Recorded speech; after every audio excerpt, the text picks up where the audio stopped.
Now, back to Willard and Dibs on 95.7 The Game. Okay, so Damon Bruce is in here. Steiny will be here shortly, and I feel like we should back up, and Damon, you should be updated on what happened earlier today. I got sports mad at Larry. I'd love to call it our first fight, but I think it was our ninth. Was it about Farhan? I can already pick the topic. Was it about Farhan? We've had more fights than we've had actually, any kind of real celebration. Yeah. I mean, it's kind of really like it's our thing, and so it was sort of parenthetically about Farhan because Larry kind of comes in this morning with this whole let's psychoanalyze Mark and find out why he's got more patience with Farhan and Gabe than he does with Trey Lance. And I went, now these are fight words. It was going to be great. It was going to be epic. And I'm going to now psychoanalyze you back. I think I know what happened because Larry wasn't here yesterday because apparently he had some important thingamabob to do. Yeah, sorry. Whatever. And so anyway, but that was great because Hot Take Jake came in here and got to get all his stuff in here about the 49ers. And then you came in talking about Tuesday's changeover. And I've decided that you feel bullied. You got ganged up on that day because they came in here after listening to you and I do 3 hours together. They both came in and they both went, Mark is so all kinds of right, Larry, and you're all kinds of wrong. And then you held that for 2 days. And then you tried to clap back and beat me over the head with a microphone. I still don't know. What was the topic? What are you guys arguing about? We're talking about Jimmy. We're talking about Jimmy. I just think I want to push back on the idea that there was this huge negative to this story that I viewed as totally positive, which is Jimmy G is now your backup quarterback. You have this great backup quarterback. Your chances of winning the Super Bowl, I think, go up dramatically. And to look for kind of the negative angle of how is this going to go south when in reality you got a $20 million quarterback to take $6 million, and now guess what? In addition to that, you got an insurance policy on Trey, and you got a tradable asset. I looked at it as an overwhelming win, and it just felt like Steiny and Goo and Mark were hunting for the negative angle in the thing. Love that you almost forgot my name there, but no, Damon, I listened to you the other day, so I know a portion of at least what you feel on this. But I guess the point that I've been trying to drive home is I'm not short on faith in Trey at all. But my read is that the 49ers are shorter on faith in Trey than they hoped to be on September 1st, 2022. Or else you don't put Jimmy Garoppolo back on the roster. Can I reframe this? Sure. What if Garoppolo's presence and knowing that putting Garoppolo into a game in which Trey Lance is struggling is going straight to DEFCON 1 in terms of just noise around your football program? What if Jimmy's presence actually makes Trey Lance's leash to make mistakes longer?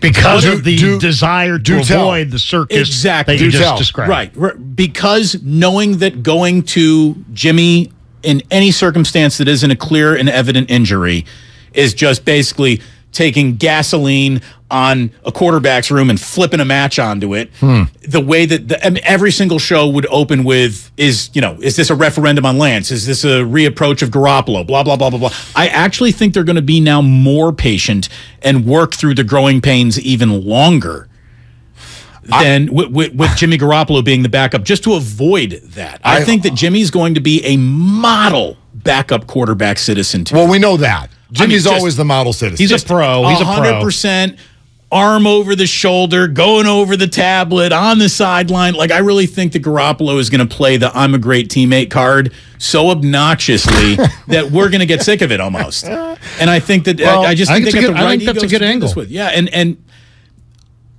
I don't know about Lance. But that's the thing. It's a complete and total unknown.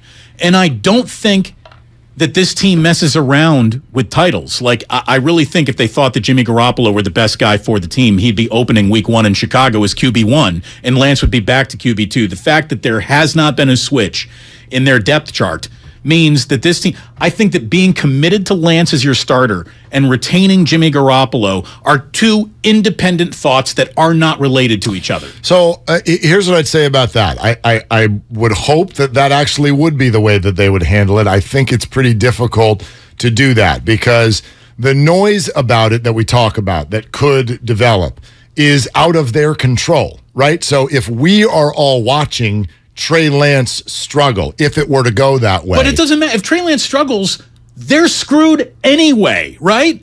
I mean, if Trey Lance is, if your first, I mean, they're if your screwed in a QB1 big sense. if your QB1 is a failure, that's the topic. Who the backup is would become the next topic, but the topic of Jimmy Garoppolo will have nothing to do with Trey Lance's failure if he's failing. That's fine. That's fine. But you do. The problem with all of this is that you factually do have something that other NFL teams don't in the case of a QB1 struggling, which is an option. Everybody else's season's over. We did this exercise earlier. We can't even name who Justin Herbert and Patrick Mahomes is. I have no clue who their backups are. I don't even know if the coaches do. It's always Chad Henne. It's always Chad Henne. Or somebody, or Case Keenum. Chase Daniel. Somebody who starts with a C. Anyway, so, but they've got an option. And so, could they, I mean, we've seen this, make up an injury. Sure, yes. Trey Lance has a pulled blank. Who knows? And Jimmy comes in, and the team, it's not about the noise from us. It's not about the noise from the fans. It's about the noise from the veterans in the locker room who would be like, we can still save this. We can save this. We got an option. We got an option. So you're right. If QB1 struggles, they're a mess in a larger sense. But they're actually not for this year. There's an option. They have an option this year. They have one of the only parachutes on the plane. They have the only insurance policy in the league, right? They've got Jimmy Garoppolo. This is what I would say. Carolina, if Darnold gets healthy again, that's the only quarterback room I'm not a believer that in has Darnold. two quality, like you at least did start games. Yeah. So No, I would say this though.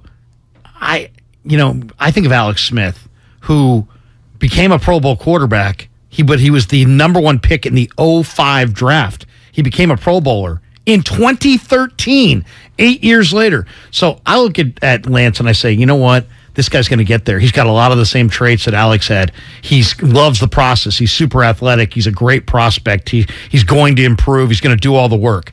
But it may not be year one. And it may look similar to Alex at the beginning, which was a freaking train wreck. I mean, Damon, you were doing pregame, postgame at that point. Yep. You remember the difference between Alex, between what he was in Kansas City or even late with the Niners compared to year one with the Niners? It's like night and day. So I think Trey's going to get there, and I feel really confident in saying that. But I'm also, not confident it's going to be this year. So I kind of like the presence of Jimmy. Just please, with that whole statement, change this from it might not be year one to it might not be year two. This is year two. Year two. Not year one. Year one is a start. Year two. Yes, year one is a start. So, Steinmetz, does that microphone even work? Yeah, I don't even know if it does. You want to go back to back like we're at karaoke? Oh, look at you guys. You're going to do a duet. That's great. That mic doesn't work? Steiny doesn't look like he's all for it. We don't know that. We never test that. No. Well, you didn't turn it on. No, I'm on. Oh, you turn it on. No, the red light's not coming on, though, so it's not on. But what about the 5-person show then? That so Steiny, that just eliminates the 5-person show. JD's here, Larry's here, Damon's here, I'm here. Who do you want to share a mic with? Wow. Look at that. Oh, wow. You're coming off COVID, He's going with JD. No. Going with JD. No, I'm not coming off COVID. No. I may go stand by Damon now. Yeah, seriously. I might go stand by Larry. It's like a square dance. It's like a square dance. I got no problem either with just letting you four handle this. I feel like I just got left at the speed dating table. Yeah, I want you here, Steiny. I want to see your Giants. I want to see your tablet. I want to see all your pens. I want you here. You deserve to have a seat at the table. Well, Even that if might it's a mean small that one. you've got a bone to pick with me, too. No, I don't. You know me. You come in here with bones to pick with me, not the other way around. No, absolutely not. Mark's very sensitive. Be very kind to Mark. He's very sensitive. Well, this all starts. It's been a weird week, okay? My daughter had her cell phone stolen out of her backpack at soccer practice on Tuesday. No joke. Well, that's bad. No joke. So I've already, the last 72 hours, I've already been just don't mess with me because I'm going to get angry fast. That's definitely true. Man, is there any inanimate object that's worse to lose in 2022 than your phone? I lost my ATM card 4 days ago. Yeah, but that's a quick phone call. I was swearing. It's a phone call. Yeah. The wallet's never good because it could require a DMV trip. It could. Passport. It's not good. Especially if you're overseas. I've had that happen. I got stolen out of a hotel room one time. Really? Yeah. What'd you do? Just, cancel it. But then you got to go through the whole process of getting a new one. Yeah. I just decided I'm never going to leave the country ever again. And that took care of that. Now I don't need one. So first and foremost is Steiny and JD and Damon. And yes, Larry Krueger is still here, in for Dibs. You're listening to 95.7 The Game, KGMZ-FM and HD1 San Francisco, always live on the Odyssey app. It is a steroided version of the Changeover. Okay, here's what I'll bring up. Okay. JD and I, after the show yesterday, went and had a beer. We're watching the Giants game. It's the 9th inning. Hader comes into the game. You're expecting an explosion. And I'm looking at JD, and I'm like, that's one lefty. Mm-hmm. That's two lefties. That's another lefty. Why are all these lefties batting against Hader? Yeah. They're out of players. They're out of fans, too, I think. They're losing fans and players. Well, The righty gets on to start the inning. The story is hilarious, actually, if you even read the play-by-play of how it unfolds. Here comes Evan Longoria, so he can hit, but he can't run. And so then when he gets to second base, let's bring in Austin Slater, because he can run, but he can't hit. And so you've got all these guys who are just duct taped together. It's September 1st. You're 10 games out of a wild card. 10 and a half. You know who's healthy, though? Put them all on the injured list and call up some players. You know who's 100% healthy is the guy who takes the $320s or the $60 for parking. Yeah, his arm's still doing good. He looked good. Thank you. Yeah. Here's what I know, and I'm taking this from you, Larry, because you put the quote out there. They're demonstrating the fight that they need. They're demonstrating the effort that we need. We're demonstrating the pregame routine that we need. It's not enough right now. We're not winning baseball games, and that's all that matters. Larry, if you think you're mad at Gabe Kapler, I give you John Dickinson. It's all under control. This man is... I like the anger of a JD. I was over Gabe Kapler when it was just a rumor that he was going to get hired. About an hour after the press conference. Yeah. So was 107 wins like hell for you last year then? Yeah, manager of the year. What'd you do that day? It was, I gave him his flowers. Okay. I mean, but I also don't think it means he's a good manager. And I think his overall career, like this year, very much in line with what we saw in Philly. Was last year the biggest sports aberration of our lives? I think it is. I mean, can you think of a bigger aberration than we believe? Yeah, okay. I mean, if we go there, like, I mean, if we... What about the 73-win Warriors? Were the biggest aberration? Well, no, because that's part of a dynasty, though. So that's not an aberration. Well, I mean, they won more games than any... I hear what you're saying. I mean, unbelievable. I mean, still to this day, I'm like, how did they do that? That's true. Yeah, that's how true. did they do that? Weird. Normally, the further away you get from something, the easier it is to understand. The further you get away from 107, the harder it is to understand, knowing what it looked like. I think we developed a healthier appreciation for Buster Posey's career in hindsight. But Gabe Kapler has 1,000,000% lost that clubhouse, and it actually happened months ago. I mean, you could hear how little his words carry any effect. Sometimes a baseball player needs to be told, you suck, sit down, think about it. And Gabe just soft-talking everything and looking to politically correctly land everything. You know, we don't pinch hit for, we pinch hit with. Get the hell out of here. Get the hell out of here. That was a version of Jim Harbaugh. We're going to go with Colin and Alex. We're going to go with Colin and Alex. Yeah, there's a $2 steak. There's sometimes that you can see that and feel that. Like Larry and I were talking about this, though. I don't know if you guys saw. There's an article in the Tampa Bay Times about 2 weeks ago. They caught up with Joe Madden, who's like fishing and golfing. And he basically put a face on everything that we've guessed about the managerial position in Major League Baseball. And he gave it, he validated all of it, which is that, are we getting mad at middle management? Like, what is Gabe Kapler's job? What is any manager's job anymore? He makes the pitching change that he was told to make. Right. And then we're gonna dump it all at his feet when the guys don't go out there and play well. Like, here's the only issue I'd have with, for instance, the quote, JD, that you just brought up. Sure. Because if you're going to say, hey, Gabe, stop with this whole, hey, we're doing it all right, but we don't have the horses, which is essentially what he said, when on every other show this year, we've all heard from all of us going, he doesn't have the horses. So, like, does he have a point or does he not have a point? When he says we're doing everything right, but we just don't have the people to win. He's got a point, but 3 or 4 weeks ago, and I don't remember exactly when it was, everybody was bitching about, hey, he's showing no fire. Then all of a sudden, he's got 3 days where he gets ejected and he's yelling and screaming. And that false hustle, I think, lost him the room. And I think this team has sunk like a freaking stone ever since. And I watched too much Giants baseball, but they're non-competitive at this point. The vibe is awful. He's a little bit of a preener, right? I mean, he preens. He is so worried about the accuracy of that beard shave. I mean, he is really. I mean, he takes out a ruler for that thing. He's Shout out worried Rogan about and Son. that. Yep, go ahead. And I just think that the whole thing with like I'm going to take a knee or I'm not coming out for this national anthem. Like, really, dude? Like that's who you're going to be? Then and you're going to come back out when police brutality is solved? Oh, so he's back out. So apparently that social issue has been put to rest. Gabe Kapler has said no more worries about that. I just think he got caught up in his own fame this year.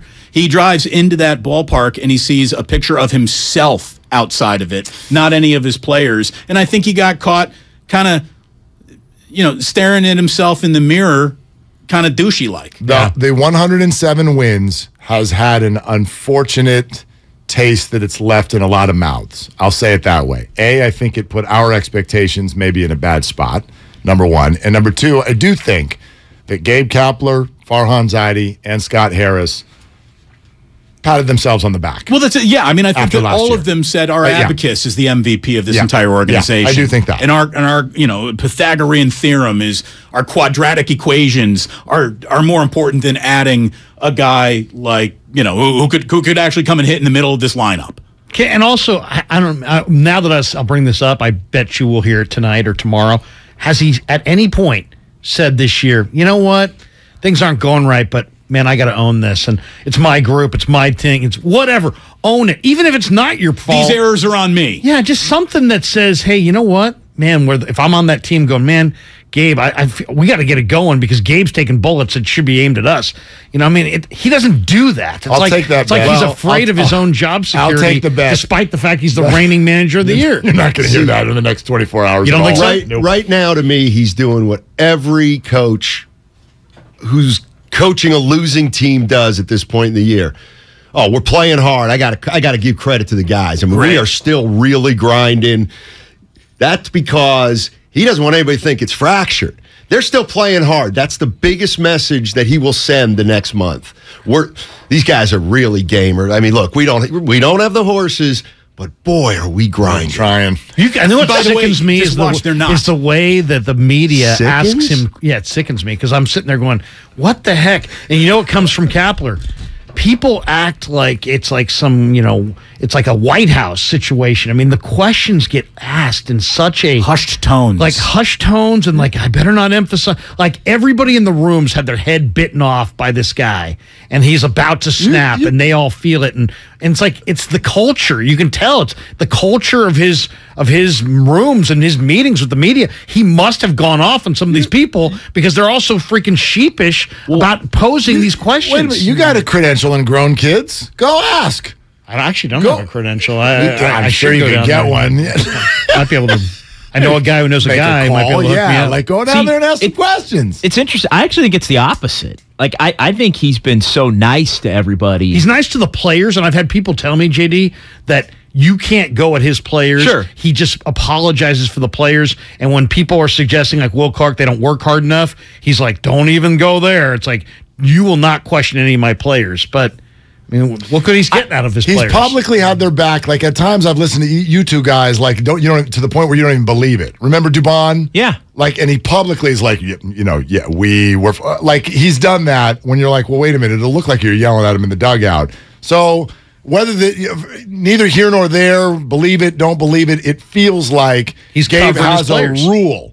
I'm not going to microphones to rip my players. But he also doesn't go to umpires to defend his players. Right. And that means more. A player really doesn't care what happens in the media. They care about stolen strikes from umpires making bad calls. And I'm not saying he needs to be Earl Weaver, but twice a year you need to be Earl Weaver. I would have yesterday. Yeah, but if Brandon Crawford...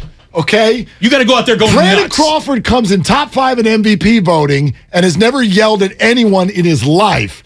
And the quote from the umpire is, "We're not talking about this." Like he sunned him and threw him out of the 3rd inning of a game. Like he's Draymond just jawing at him for 3 quarters in a row. I didn't like Kapler. I'm going out to left field and ruining my reputation. I didn't like right Kapler now. pushing Kai Correa? Like, would you push Don Baylor that way? I just don't think so. Would you have pushed Matt Don's a lot bigger than Kai. Would you push Matt Williams that way? I don't think so. It seemed like a bullying tactic. I don't know. I'm not a Kapler guy overall. There's something about him that he just doesn't seem like a dude to me. But I do think he's got a point when he says, hey, you know what? He's making it seem like it's nothing I'm doing, it's the talent. If you said, what's the real issue? I would say it's the talent, the lack of talent. But at the same time, do you want him managing the team when they are good? I'd be, if they went with regime change, I'd be okay with that.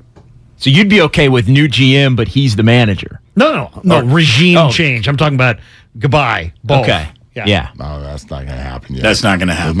It's not going to happen. Even Farhan? I would be okay with that. Where Farhan is the architect of this thing. Name me the player that he's year 4. That he's drafted, developed, and promoted to the big leagues. Doesn't exist. Name me the impact player that he's traded for. That doesn't exist. But you like Kyle Harrison. That's on his watch. Well, I gotta see it. I mean, it's like but you're excited about him. There's no. I mean, it's a rebuild. Where's the flooring? Where's the walls? Where's the rhubarb? There's nothing. Rebar. Rhubarb, I think, is a fruit. Your rhubarb's been rubbed the wrong way. Yeah, my rhubarb, like a strawberry kind of a deal. He might have been talking about a baseball spat. They used to call those rhubarbs. That's true. Yeah, there you go. Or brouhaha. But where's the framework of the rebuild for Farhan? I mean, if you're Farhan, what are you pointing to? Look, you got the 107. Farhan is great on the margins. He's great on the margins. He's great at identifying a quadruple A player who can come in and give us a month or two of good baseball. How is he 1 through 9?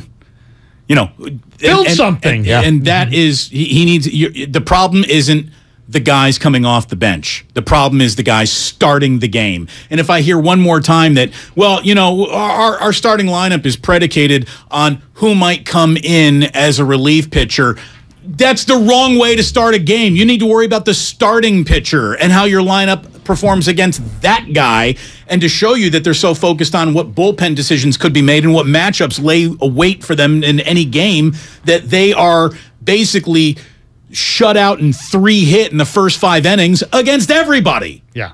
They don't score. Reminds me of a guy I went to college with. Just never scored. Wow. You threw it to somebody else, not yourself, huh? Can't really blame him. I can't really say that about myself. He kept his own stats. He kept my own stats. Yeah, he did. 510, can we get a Bochy off between Damon and Mark? Get a beer. What was that movie, The Never Ending Story? Do you remember that? Sanchi.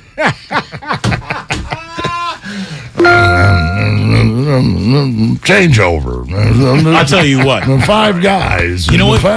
Good burgers. Traeger. That's 5. Yeah. You know what? Steiny and JD. Gabe Kapler's greatest moment of the season was his reaction to your impression of him in real time. That's the best moment he had all year. A rare, genuine moment for Gabe Kapler as well. Wow. And with that, is he like A-Rod perfect? Is like you're trying way too hard to be A-Rod perfect? He's just phony. There's a steroid joke in there. It's just phony. And from 5 to 2, here comes Steiny and JD. Damon, awesome, bud. Good to see you guys. Go get lunch. Take care. Larry, Tomorrow? What do you think? tomorrow. All right. I'll see you tomorrow. I'm back. Yeah, I'm back, baby.